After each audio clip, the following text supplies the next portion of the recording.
Welcome, guys, to Conversate, where we believe that silence solves nothing, Yes, speaking does.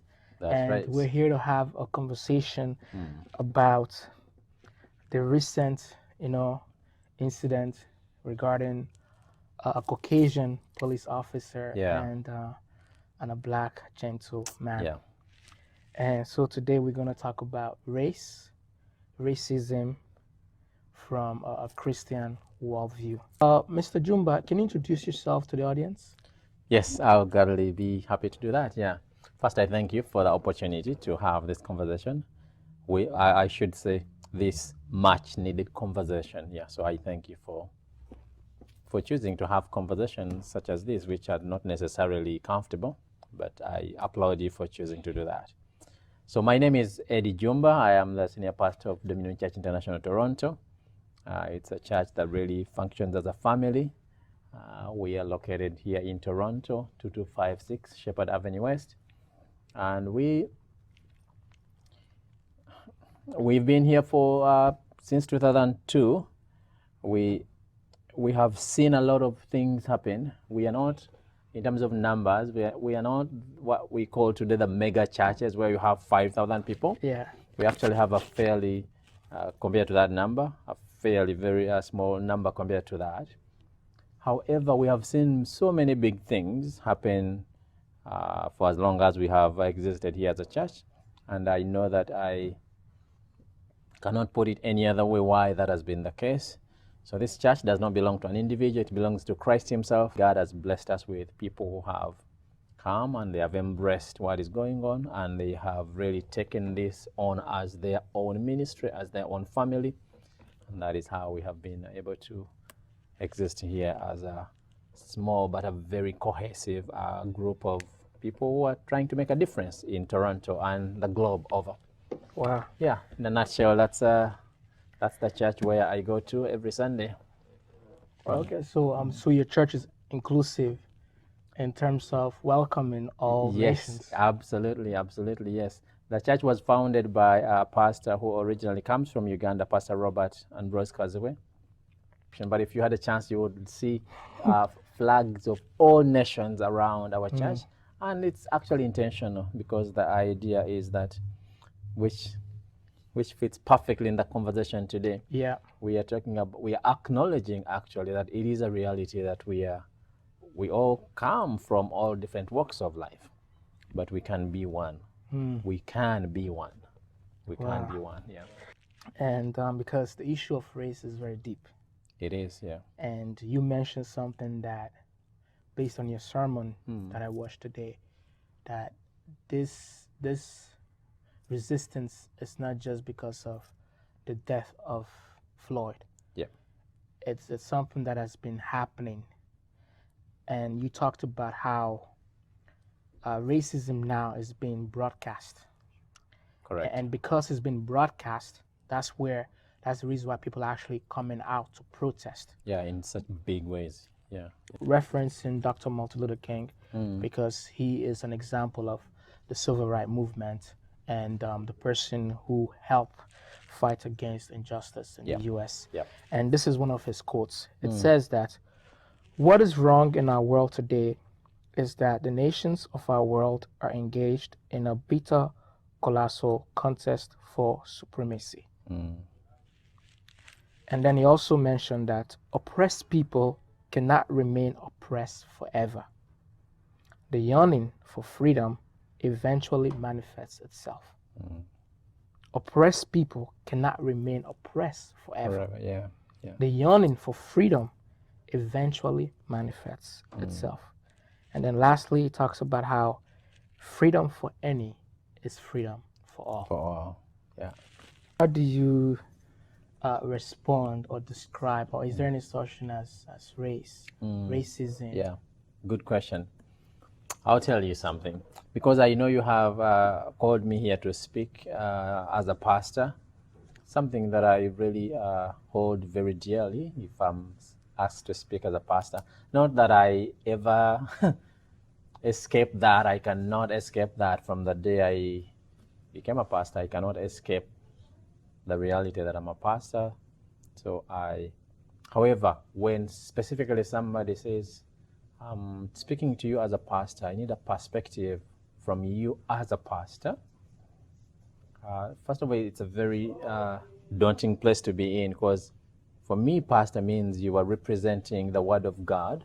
So then that means that whatever you're going to say better be representing what God wants you to say, better be. So when you ask me that question, is there such a thing as race? First of all, my mind goes to something that we actually talked about today in the service, that somehow when Matthew, the writer of the first gospel, the Gospel of Matthew, in the Bible, the Gospels are the places you go to if you want to learn anything about Jesus Christ. So a gospel is the account of the birth, the ministry, the life, and the death of Jesus Christ. You can think of the gospel as that. So if you ask me about race, somehow my mind goes there. When Jesus is being introduced to us in the Gospel of Matthew, of all the ways that Matthew could have chosen to introduce Jesus to us, he starts by saying that this is the genealogy of Jesus Christ, the Messiah. He is the Messiah. He's not in pointing out his genealogy, he is not undermining his messiahness, no, but he's actually bringing both things in the same sentence. He says this is the genealogy of Jesus Christ, the Messiah. So the temptation sometimes is to only look at Jesus Christ as the Messiah, as Lord, as God, and then you completely overlook the fact that Matthew found it important. And so when I say Matthew, I want you to know that Matthew was, yes, his hand was writing, but the Bible says in 2 Timothy 3:16 that was the breath of God being seen in the hand of man, as those words were penned down in this book that we call the Bible. So somehow God figured that it was important for us to know that, yes, you know Jesus as the Messiah, as Lord, as King, but I want you to know also that he comes from somewhere. I cannot talk about race in any other better way than that. Yeah, we are not, even just in that introduction, he is not overestimating or over-exaggerating the importance of race, but also he's not dismissing it. He's not dismissing it. He could have not mentioned anything about the genealogy of Jesus. So that genealogy is there to give us the physical background of I like that word. Jesus Christ is. I like that word. The physical background. Wow. Yeah. He comes from somewhere. He descends from somewhere. Yeah. So when I think of race, it is inescapable. It is inescapable that we will see ourselves without seeing or being confronted with the reality that we are from a particular race. Yeah. So is race defined by the complexion of a group of people, or is race also defined by the location of a group of people? Yeah. What is the basis of identifying what race someone is from? Yeah. So this is what I could say. But I know that a sociologist might have a better answer on that in terms of the anatomy of the word race. But in a very simple way, which for me sometimes is the way, what's his name? Einstein says, what's his name? Albert Einstein? Yes. He says, if you can't explain it in an easy way, you don't understand it. That's what he says, yeah. So I'm trying to, I try my best to explain in a very simple way. So for me, race, when I think of race, I think of identity, I think of classification. And for me, all those things are not negative per se. They only become negative if you take them and you assign me value based on those items. Wow. Yes, that's when they become negative. They become actually abused. We have abused race. It's not meant to divide us in a negative way, but we can celebrate that so and so comes from a certain race, I come from a different race, and that is okay. Let me pick up the word abuse, because I also want you to define racism. So I'm looking at racism is the abuse of one's race. If you spoke Luganda, I would say nanyumyanga nawe. So that means you took it from my mouth type thing. Yeah, exactly. So racism is the abuse of race. And then you talked about value. Yes, value. So if I strongly believe on the account of Genesis 1, chapter 1, verse around 25, 26, and 27, on the account of that, it is in affirmative that every created being has intrinsic value. In other words, they have value that no society can assign to them, no level of education can ascribe to them, no race can ascribe to them. So every single created being has that value, has that dignity, has that worth.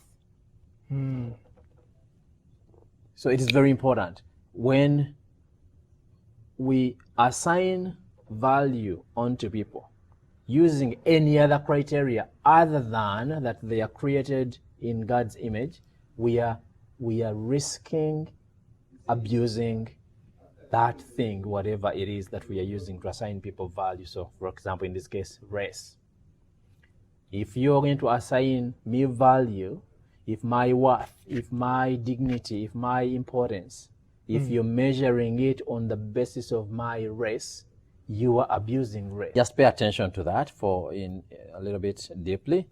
We can realize that if we can overcome assigning people value based on other man-made, society-made criteria, we will find that it is going to almost be easy, I guess is an overstatement, but it's going to be doable for us to respect any human being regardless of how much we differ in race and all other ways of differing.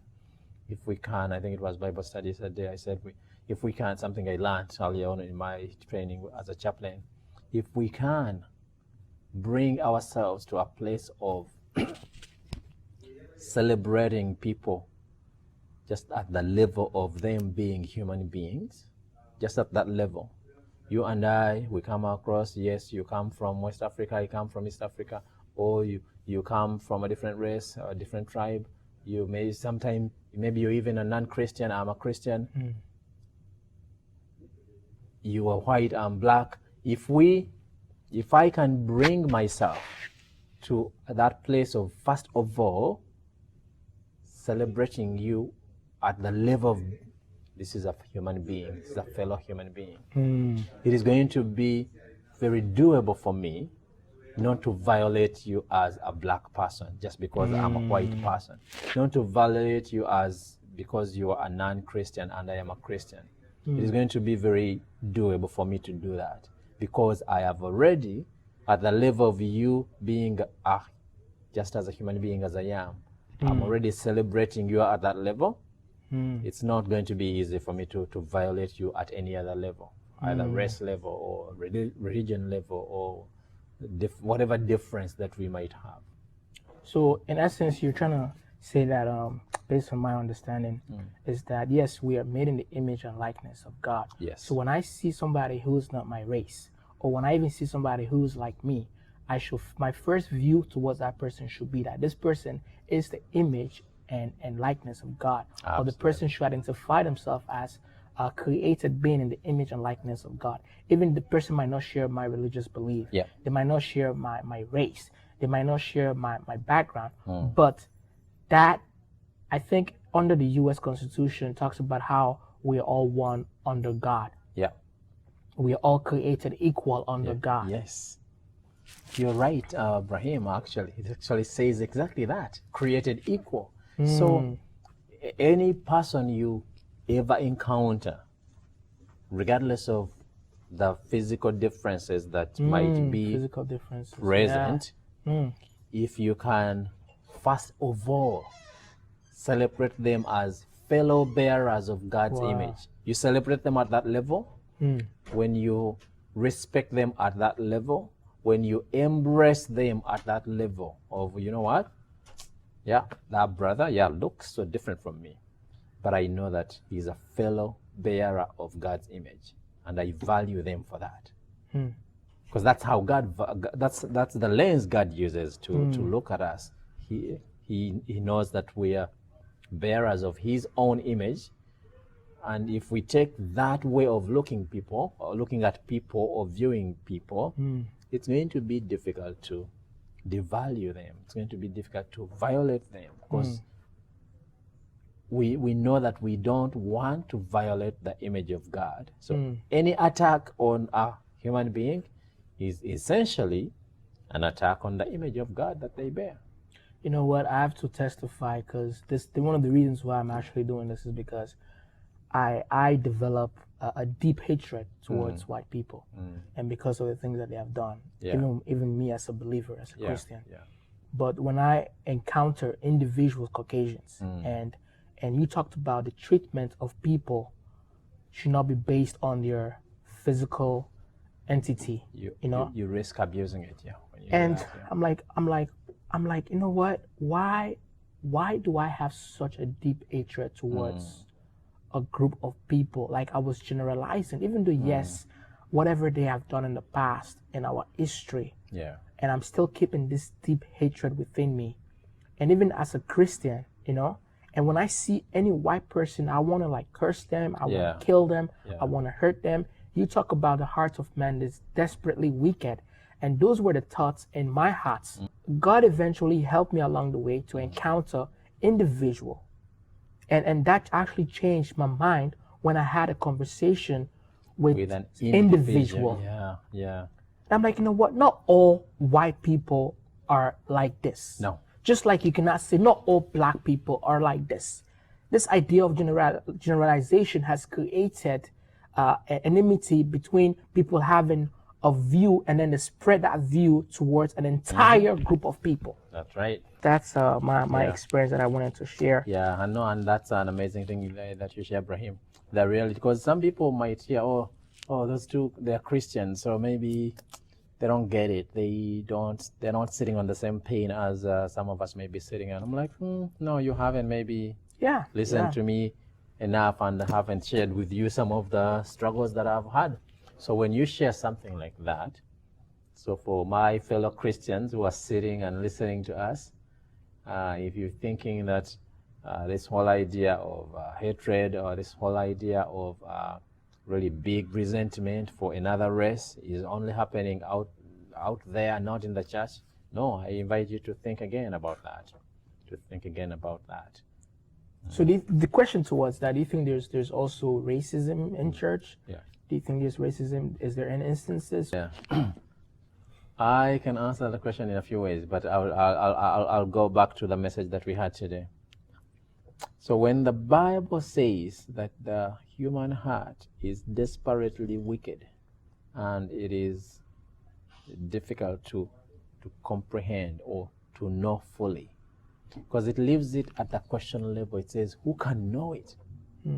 So when I try to think of that question, is there racism in the church? So see, the dilemma that we do have, that we are faced with on a daily basis, if we just specifically talk about racism, but also I want you to remember that racism comes from somewhere, from a human heart somewhere. Everything that we do, according to the Bible, anything that we do or say comes from a deposit somewhere in the heart.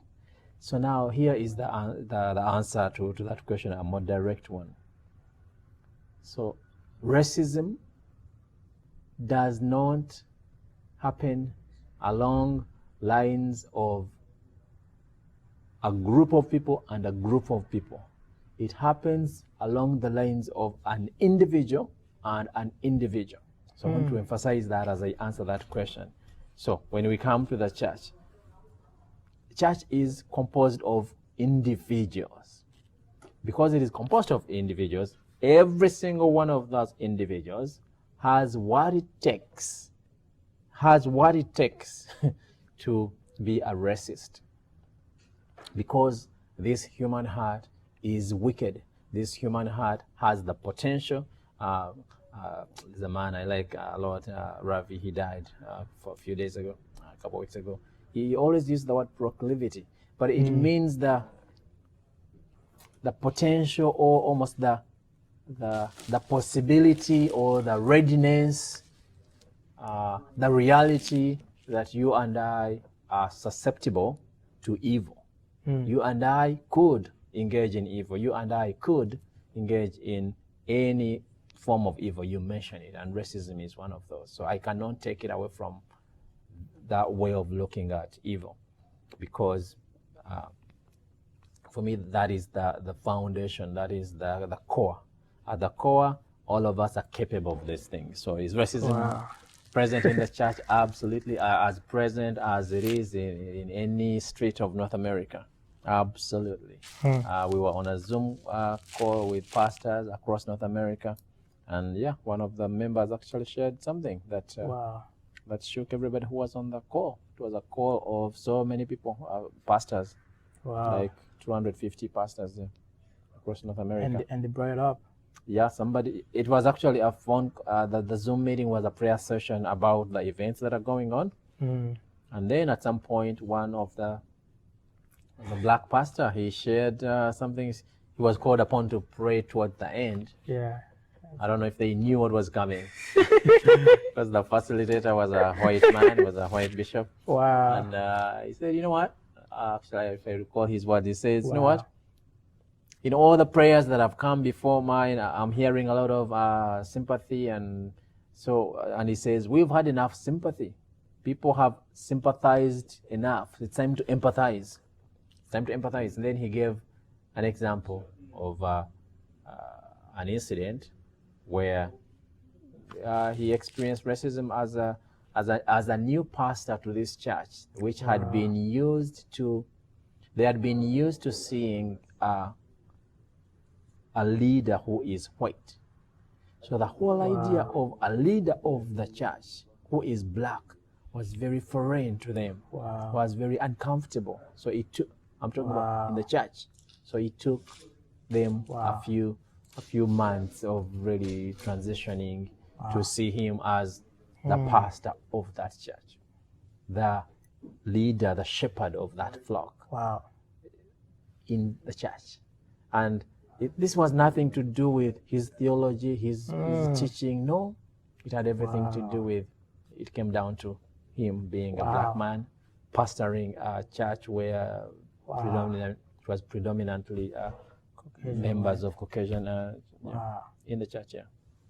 That's so it's not just a problem that is outside. No. It's a problem that is inside, and the church don't want to face this problem. Yeah. Actually, if you go back to the history of racism in North America, or even to be specific in the US, so there was this thing we were talking about in gospel church and culture, the black fear.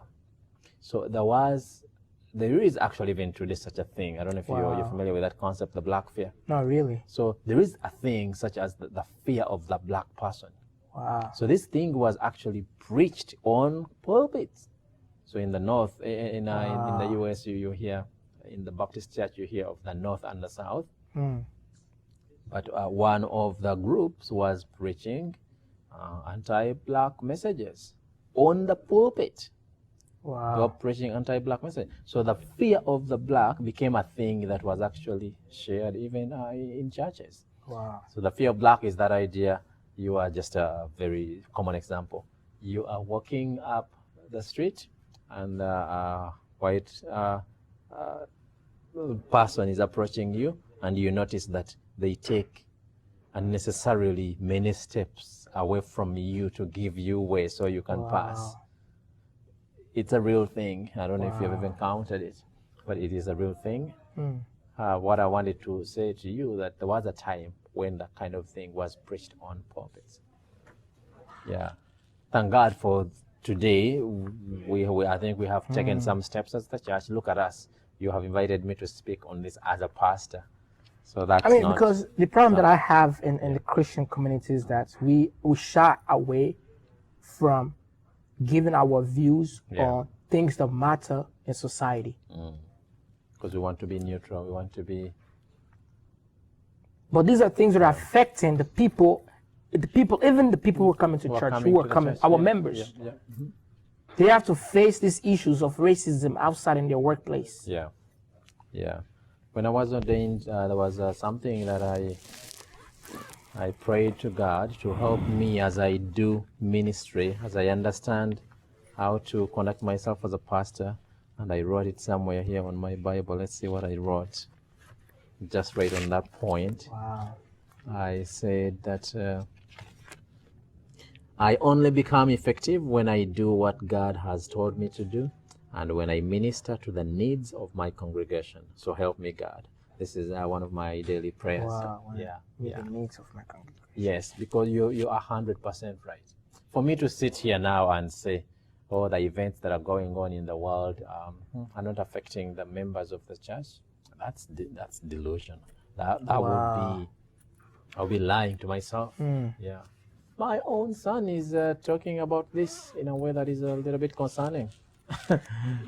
So we need, if ever, today is the time to talk about things like this, because we do need a healthy response. We need a biblically sound response to such events. Now, if we, the pastors, if the church, brothers and sisters in Christ, if we choose silence, where are people going to get a biblically sound response to the events that are unfolding? Next question is, I'm pretty sure you have already, you know about the death of George Floyd, and what's your reaction on that? And also the police brutality, the injustice, especially against a certain race, especially in the U.S. And we can also see that in Canada here as well. Yeah, what is my reaction? I guess if I take a quick look deep down in my heart, I could say as the events were unfolding, as I first came to learn of them, I have to confess mixed feelings. I have to confess feelings of anger, feelings of, oh, here is another example of a white man being insensitive. That's not even the word really, but not showing any concern for violating the life of a black man. I cannot hide that those were some of the reactions. Because when you look at the history, even if you go back to slave trade, besides just the idea of slave trade, but the way it was done is also despicable. When you look how so when you look, when you see how they were transported, when the slaves, how they were transported, and you watch how they were transported, chains on their necks, and sometimes put, if you go to the science center, there's a little box, it's like a coffin almost, so tiny. So it's an example of how people were transported. And I Can't Breathe actually started in those days when they were being clustered together. That's right. So it was there. So when you see this, you can't help but to revisit those memories. So I want to say in a very affirmative way that I also, as a pastor, as a counselor, but I want to say that for me, the big responses or the big reactions are understandable.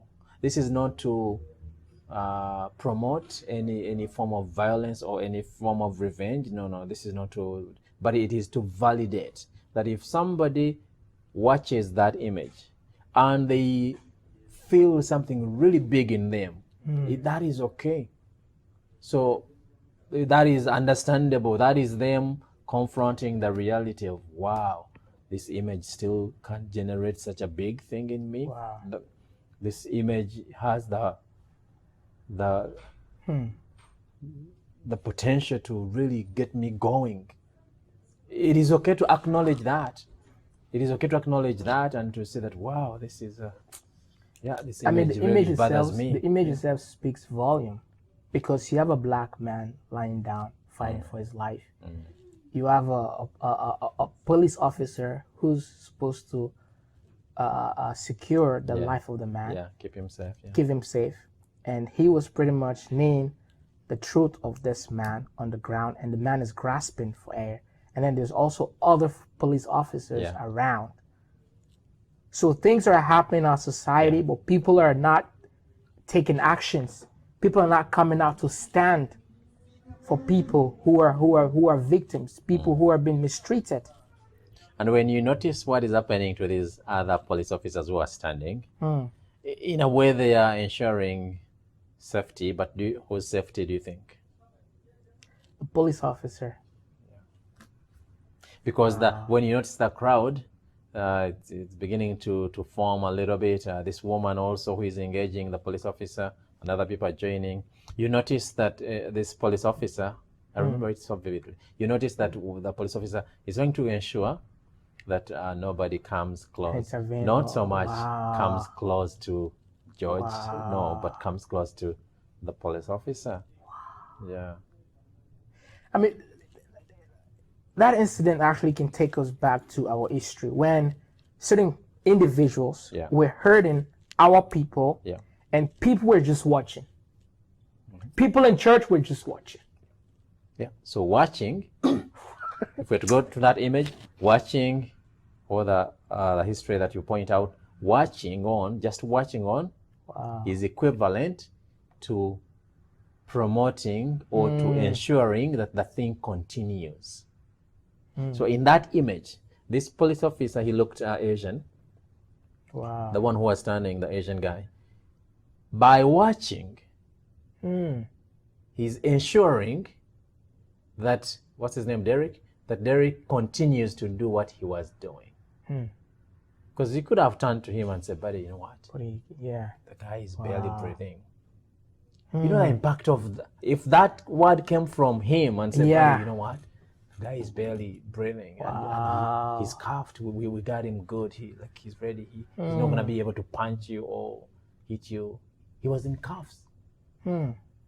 If he was to turn, so for him to have just stood there and say nothing is squarely equivalent to him saying to this guy that, keep going. It is.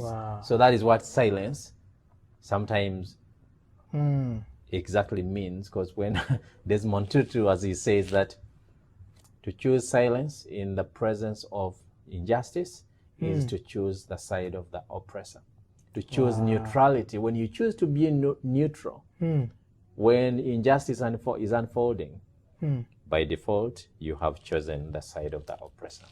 So what's your opinion about Black Lives Matters and All Life Matters? I have seen some people express some big concerns around, because so when people have protested saying Black Lives Matters, another group has risen that is protesting saying White Lives Matter. White Lives Matters. So, and I think it is problematic. It is problematic. I can give you an example that I live with daily. Yeah. When a woman who was violated last night comes to me to share their experience, and we are talking about abuse, how they were abused. And my response to them is that some men get abused too. Some men also are abused. So what I've just done in that response, I have completely dismissed, I have completely made light of what she's trying to share with me. So I might think that I'm trying to balance the picture, but I'm doing more harm than good to this person. If somebody is protesting to make a statement that, you know what, I really want you to hear and know and behave as though you're aware that my life matters. When your response is, my life matters also, you have not heard the person. You have made light of their, whatever they're trying to express, you have completely dismissed it, you have completely ignored it, you've completely disregarded it. Yeah. So for me, as a way to come to a place of oneness, to come to a place of all lives matter, the way to come to that is not to respond to somebody before you even hear them. First of all, hear them. It is discomforting to hear people. It is very uncomfortable to avail yourself to hear when somebody has something that is of that nature to share. Yeah, so I would say to my brothers and sisters in Christ who are standing and responding by saying, hey, you guys are saying Black Lives Matter, but we want you to know that also other lives matter also. We are not saying, so the people who are protesting are not saying that other lives don't matter. No, they are responding to ways of living and a system and patterns. There's been a pattern of doing things that has brought them to this place of saying that, you know what, somebody needs to be reminded that our lives matter also. So they are not in the statement, Black Lives Matter, they're not saying, and I don't even know them, I don't even, this is not me saying, yes, I'm part of this group. For me, I don't even need to be part of that group to get it. I just get it that if anybody who is oppressed opens their mouth to say and share that, you know what, guys, I can't breathe. So imagine to respond to George Floyd in that, saying I can't breathe, and you say to him, you know what, there are also other people who are barely breathing in the hospital. This is what this is what this person is saying if he responds to the protesters and he say what, other lives matter too. Yes, let's get to that conversation at some point, but hear me first. Hear me first, and then we can arrive to that. Now, the last question about the all lives matter, I think kind of has an answer to the first two. Because if we embrace that, we wouldn't be, the first two questions would not, they would be redundant. We would not have a necessity to even have a conversation about them. But the reason that we are having a conversation about them is because we have not embraced the last question that you asked. True. So if we go back to the other first place where we started, if we can evolve into this place where we celebrate people on the basis of being fellow bearers of God's image, we have taken care of the first two questions. Because you won't violate a black person, you won't violate a white person, you won't extend hatred to them when you have already embraced them as fellow bearers of God's image. Now that's the real dilemma now. Because you're saying, Pastor, are you saying that all this time, even we as Christians, we are not applying that scripture? I want to say yes, unfortunately. It's not that people don't know, it's not that Christians don't know that every created person bears God's image. They know that. Most Christians I know actually are very, they believe what the Bible says. They do believe it, but to behave in a way that violates any human being, regardless of, this is where some don't like me, regardless of what you're trying to get to, if you behave in a way that violates any human being, regardless of what you're pursuing, regardless of what the pursuit is, even if it's a pursuit of justice, even if it's a pursuit of, you know what, I need you to acknowledge my importance.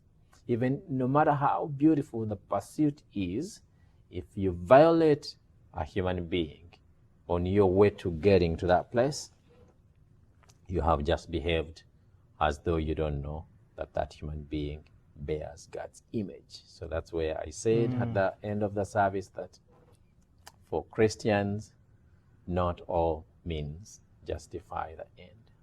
Some means will never justify the end.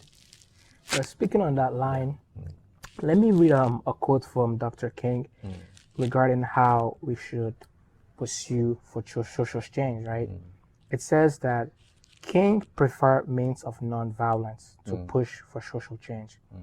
Protests, demonstrations, and peaceful assemblies are allowed or should be allowed. And it's not easy to say we must not wage war. It is necessary to love peace and to sacrifice for it. At the center of non-violence stands the principle of love. When Dr. King defines the riot as the language of the unheard, for me, I cannot overstate the importance in anything that you're trying to solve, whether it is racial injustice, whether it is corruption, whether it is whatever it is. I cannot overstate the importance and the benefit of allowing yourself to hear people. If people know that they are heard, they won't need to resort to that language. Oh, wow. We go to that language because even in a conversation like this, I use this expression many times when I'm doing couple therapy, that people, the times when it is normal or okay or healthy to raise a voice is typically, I give the example of, imagine that we are in the soccer field. You are at the other end of the field and I'm at the other goalpost. Yeah. And maybe you want to tell me something. It's understandable that you're going to Shout, to shout. Exactly, to shout so that I can hear you. But when you find two people that are this close, but one figures that they need to shout, what they are also saying in that moment, that at some level, you are very far away from them. You are so far away from them, so they need to riot. Wow. They need to raise their voice because something about your communication is telling them that you're not hearing them. So I do get it that some people, because of how much they feel like you're not hearing, they resort to that language. Even there's I read an article was talking about how riot is the new way for black revolts, and this is an aggressive approach for social change, and is replacing the old way, which is pretty much non-violent resistance, right? Yeah. And then here we talk about constructive change and destructive change. Like what we're saying, there are people who are having peaceful protest, but there are some who are also aggressively vandalizing the properties, even at times the lives of other people as well. You know, so how can we go about this social change that we want to see in our world? From my opinion, I look at it as it has to be constructive. It cannot be destructive. For me, I don't believe in the means of violence to achieve change. We have to look for better ways of achieving change. This human heart is equipped with any level of violence that sometimes we cannot even put in words. So maybe a caution here, a word in terms of what do we do to move forward in a healthy way, in a biblically sound way, in a God-honoring way. First of all is to acknowledge that if we just allow ourselves to go in revenge, to go based on how we are feeling in the moment, act with anger, we could even kill. We could even kill, and at that point, not only are we saying we are playing God, we are taking matters in our own hands, as the expression says, but we are doing the same exact thing that we are trying to condemn. Wow. And before you know it, now that is how we have a cycle of violence and evil against different groups of people, and it never continues. That's where one you quoted Gandhi says, no, it was Mother Teresa. Yeah. Eye for an eye leaves the world blind. Wow. Yeah, we don't want a blind world. It is known to say, so I think this is where the church has been also attacked. We are not saying that you avail yourself to your oppressor as a doormat for your oppressor to continue. No. Otherwise, the entire book of Amos would not have been written. It's attacking social injustice. There's also a big warning, woe unto those who issue oppressive decrees. The Bible would not be saying those kind of words if if the invitation here is for us to avail ourselves to our oppressors so that they can continue. No, absolutely not. And the God of the Bible is strongly against and oppose injustice and oppression of people. Last but not the least question is, how do you make sense of diversity and unity, and how do we relate interdependently between races and among races?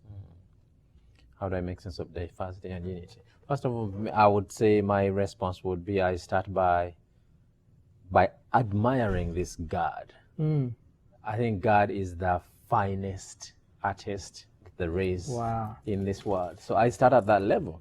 So at that level, I start at the level of appreciation and just being amazed with how different we are, with how beautifully designed differently that we are.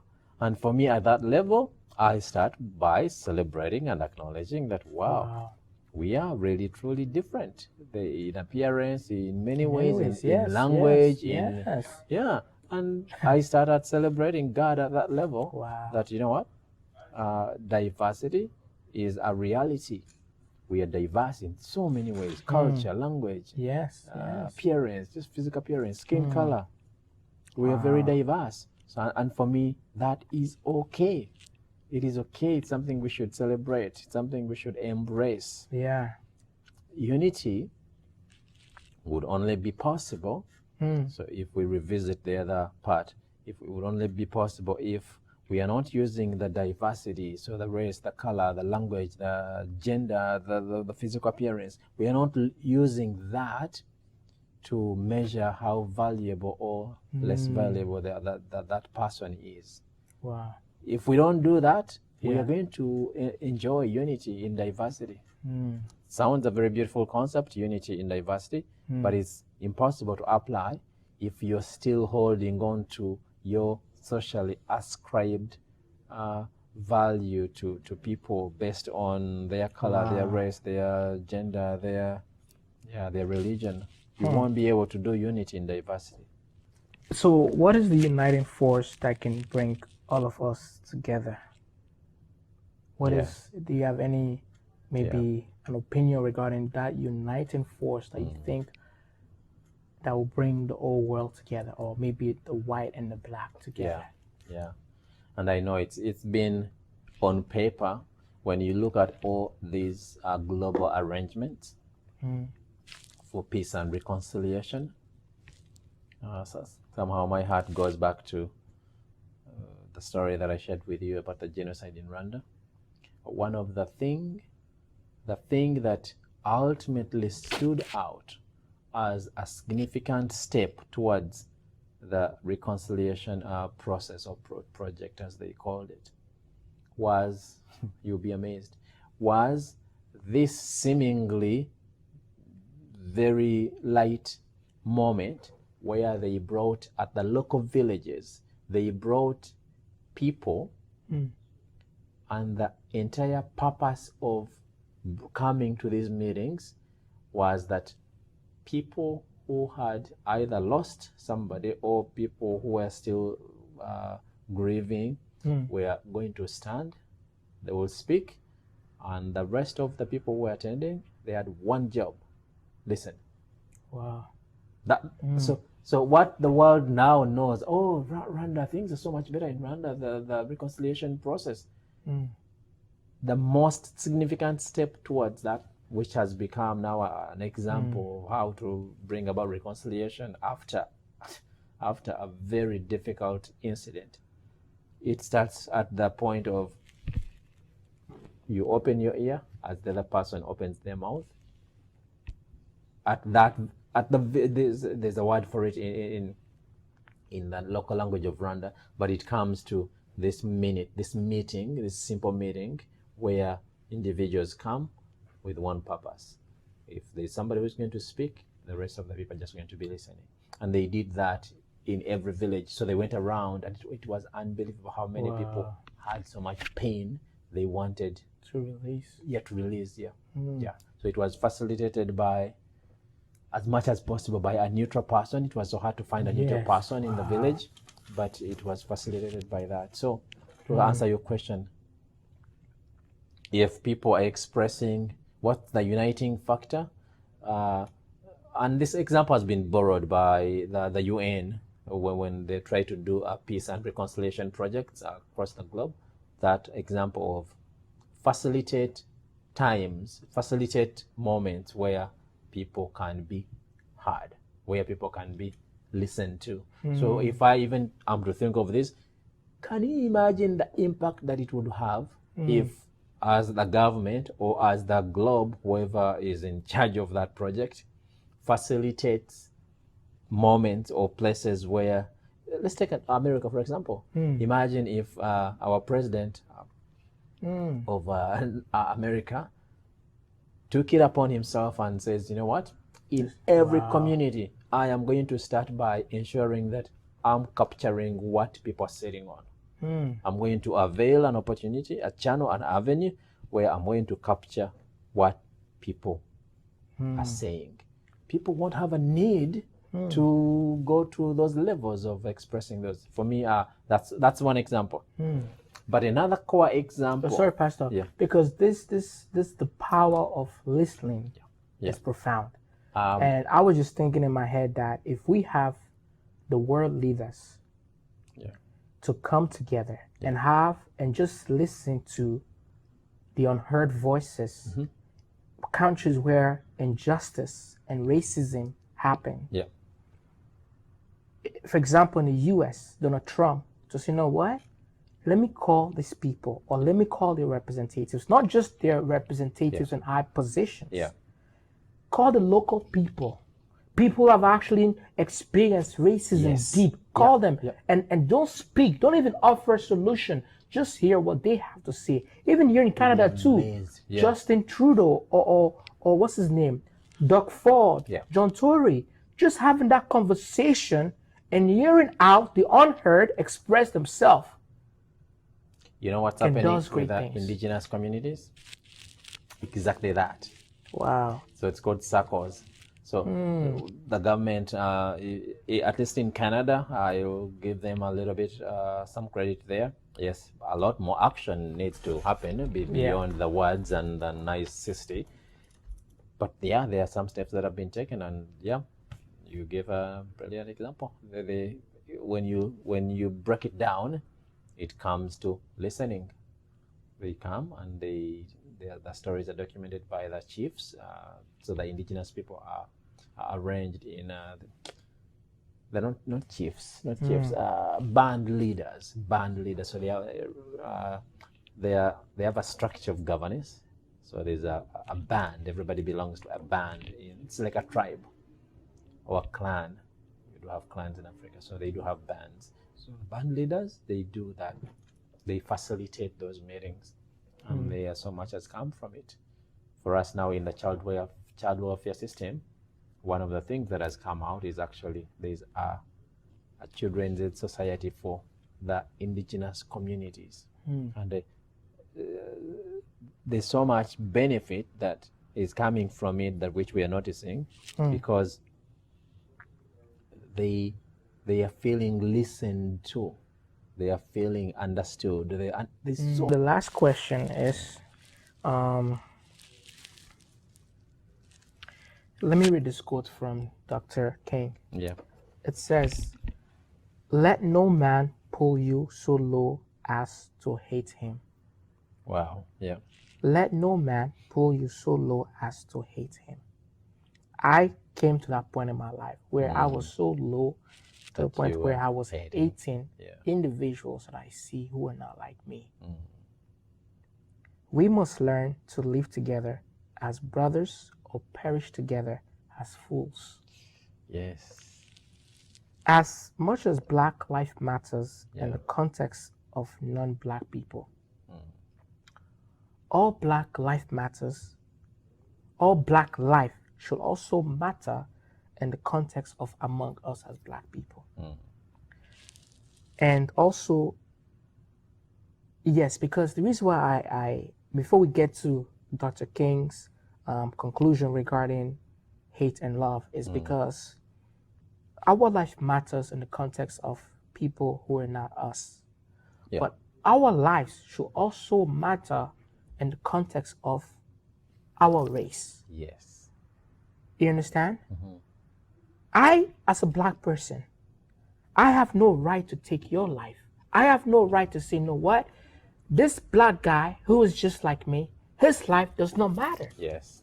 Brother, we cannot even overstate, we cannot overemphasize the reality that in every single one of us, in every single one of this human heart that we do have, we are fully equipped with everything that it takes to kill, to devalue, to oppress, to violate. All that is within us. And those are perfect examples you're giving. Because if I'm authentic about Black Lives Matter, if I'm authentic about that, it is also going to be seen in how I handle myself when I'm interacting with other Black lives. I'm going to be consistent. This demand that I am making in the context of outside of my Black family is also, this demand that I'm making there should be a demand that is consistent with Yes. what you are seeing in my Black family. But for me, again, all those are examples of the reality that evil does not run across races, does not run, so the line that divides good and evil doesn't run across families and families, groups and groups, a race and a race, a nation and a nation. It runs across every human heart.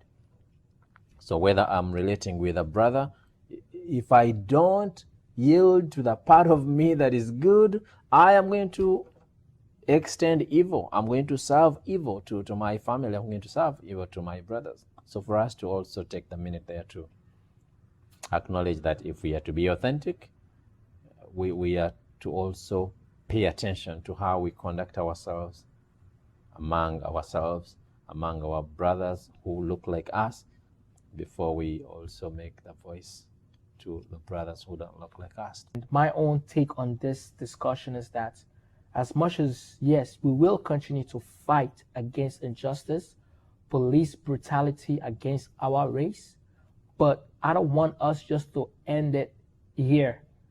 I want us to continue this fight within our own community against Black killing Black. What's your last message or last piece of advice that you would like to share? Yeah. Or something that you want to advise people right now who are deciding, what should I do? Should I protest? Or how do I go about protesting? How do I go about viewing this whole situation? Or what is the solution? Like he talked about listening, silence, and all that stuff. Yeah.